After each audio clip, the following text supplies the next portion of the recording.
Hello, this is Equilibrium 103, and this is part 2A. And what we are talking about here is Lechatliers Principle, and that's how I was taught to say this name, Lechatelier. So I wrote it right here for you. I may be saying it totally wrong, so I'm sorry if I offended anybody with that pronunciation. So Lechatliers Principle is about equilibrium, and I just wrote it here, just kind of briefly, try to sum it up. And so when a system at equilibrium is disturbed by a change in temperature, pressure, or concentration of a component, that system will shift to minimize the impact of said change. So that's a lot of kind of complicated idea. So my way of thinking of Lechatliers Principle is that the system will always attempt to reach equilibrium again. So we're going to talk about how each of these changes, temperature, pressure, or concentration change, will affect a system that's at equilibrium already. Okay, so we're going to start off with change in concentration of a component. So number one would be a change in concentration of a reactant or product.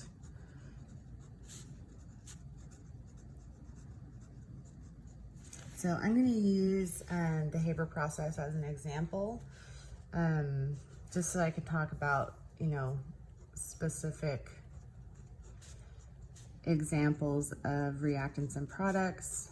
And so we're going to have nitrogen and hydrogen making NH3. These are all gas. I need a 3 there. Okay, so if we're going to change the concentration of a reactant or product, we always want to remember that the system is going to attempt to reach equilibrium again. So our first example, and our example, but our first situation would be to add a reactant. So increase concentration of a reactant.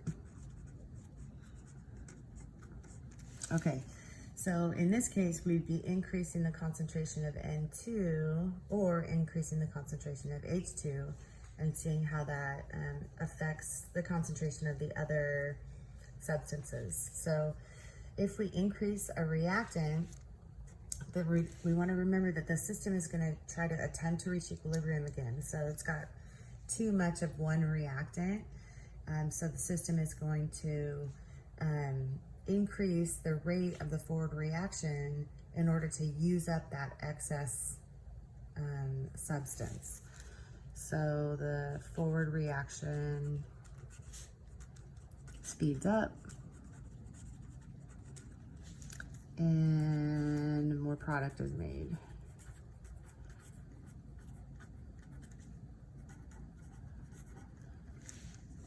And that's just to use up the extra stuff, right?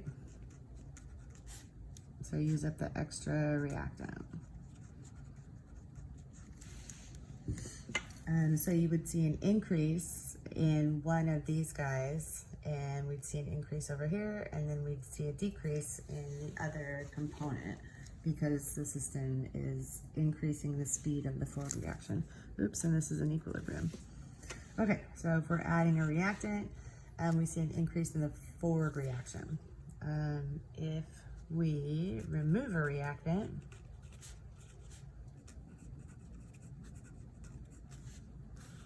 so what we're doing is we're decreasing the concentration of a reactant. Again, if we're decreasing the concentration of one of these two guys, then the system is going to shift to kind of fill that hole, so to speak. So the reverse reaction will speed up.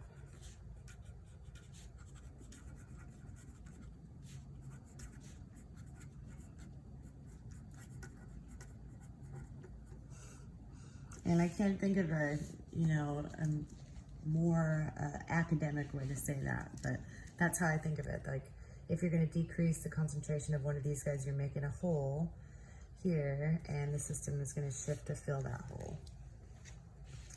And so, yeah, we're decreasing the reactant.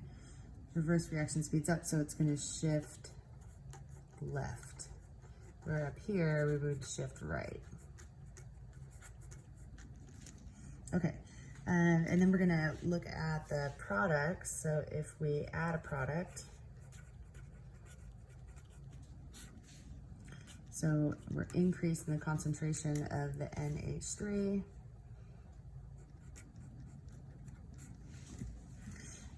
If we increase the concentration of the product, then you could think of it as having kind of like a hill here instead of a hole. And if we have extra of this, then the system is going to shift to use this up, and it's going to make more of these guys. So system will shift left to use up extra product. So the system's going to shift left to use up the extra product. So that means the reverse reaction is speeding up.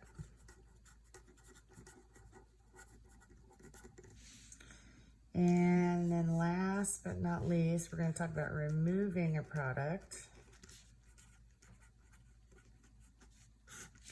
So we see a decrease in concentration of NH3. And this is actually, I think, what happens with the Haber process is that you remove the NH3 in the system, so you make a hole here, and the system shifts to make more of it to fill that hole. So the forward reaction speeds up.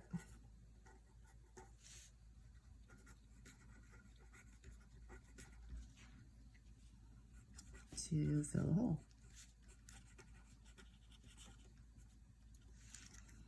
So you would see an increase, or you'd see a decrease in concentration of these guys, the reactants, and you'd see also a decrease in concentration of this, because that's like your original condition. Okay, so do I want to say anything else here? Forward reaction speeds up to fill the hole, so it's shifting right.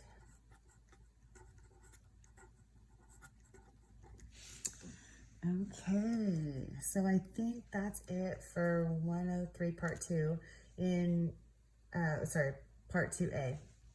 In part B, we're going to talk about how temperature and pressure changes can affect systems that are at equilibrium. Okay, thank you.